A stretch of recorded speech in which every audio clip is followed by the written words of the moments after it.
धामनगर महाविद्यालय अंचल एक पुरातन महाविद्यालय प्रथमे पूर्वतन विधायक हृदानंद मल्लिक उद्यम और अंचल लोकों सहायतार स्थापन होता पाखापाखि 27 एकर जगार उक्त महाविद्यालय रही महाविद्यालय निजस्व जगह 15 एकर जमी उपर कॉलेजर घर पोखरी खेलपड़िया इत्यादि रही अवशिष्ट 10 एकर जमी एक कागजपत्र तहसिल रही तेबे उक्त महाविद्यालय को प्रधानमंत्री राष्ट्रीय उच्चतर शिक्षा अभियान पक्षर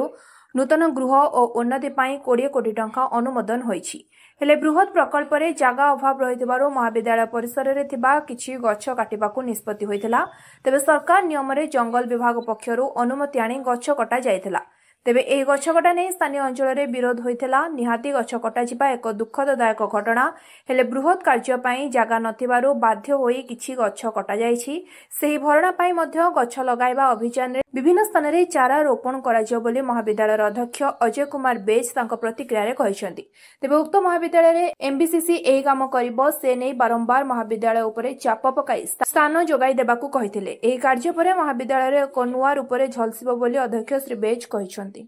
अजय कुमार बेज अध्यक्ष धामनगर महाविद्यालय 11 मास भितर अध्यक्ष दायित्व नेवा भितर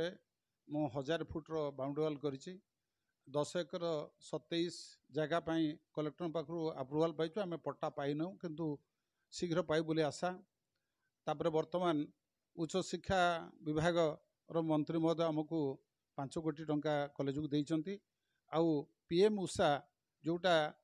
केंद्र सरकार और राज्य सरकार सहभागितार से 15 कोटी पाइचु जार विकास कॉलेजर नक्शा गोटे एनबीसीसी कंपनी तैयारी करिछि जो सही अनुसार आमर कॉलेजर भौगोलिक रेखा परिवर्तन होबाकू जाउछि आउ माने वर्तमान आम उच्च शिक्षा विभाग को बहुत दिन माने 50 वर्षर कॉलेज 128+3 आर्ट्स रे 64 सीट +3 साइंस रे थिला ए वर्ष मु अप्लाई करिकी 208 आर्ट्स 128 रु 208 हेछि 5टी आर्ट्स विभाग रे 5टी नुआ सब्जेक्ट खोली ऑनर्स खोली गोटे हला इंग्राजी Sanskrit education philosophy Urdu science विभाग रे कंप्यूटर साइंस ऑनर्स माने व्यवस्था हो जाइए परमिशन मिल गलानी आउ तापरे आम जो 20 कोटी टंकार पाइचु आम केंद्र सरकार और राज्य सरकार सहभागितार जो पैसा पाइचु तार उन्नतिमूलक काम आउ अति दुखर सहित कहूँ जो 40 वर्षर गछ गुटी काटिया आमको पड़ा जे से बहुत पिलांकर अवदान अच्छी आटा आमको भी दुख देछि गछ काटिबाटा किंतु विकासमूलक काम गछ न काटिले हो पार ना जो आम सरकार को निवेदन कलु चिट्ठी द्वारा तापरे जहाँ सरकार विधि व्यवस्था अच्छी ताकू सबू पालन करके आम गछ काटिया निष्पत्ति नहीं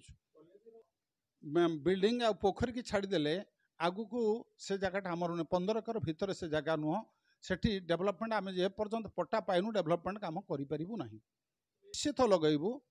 माने आगामी गोटे मास भितर तार प्रक्रिया मु आरंभ कर आज बसी मु मीटिंग करूली जे आम बहुत शीघ्र ए वर्ष आम पाखापाखि 150 गछ लगेबार मोर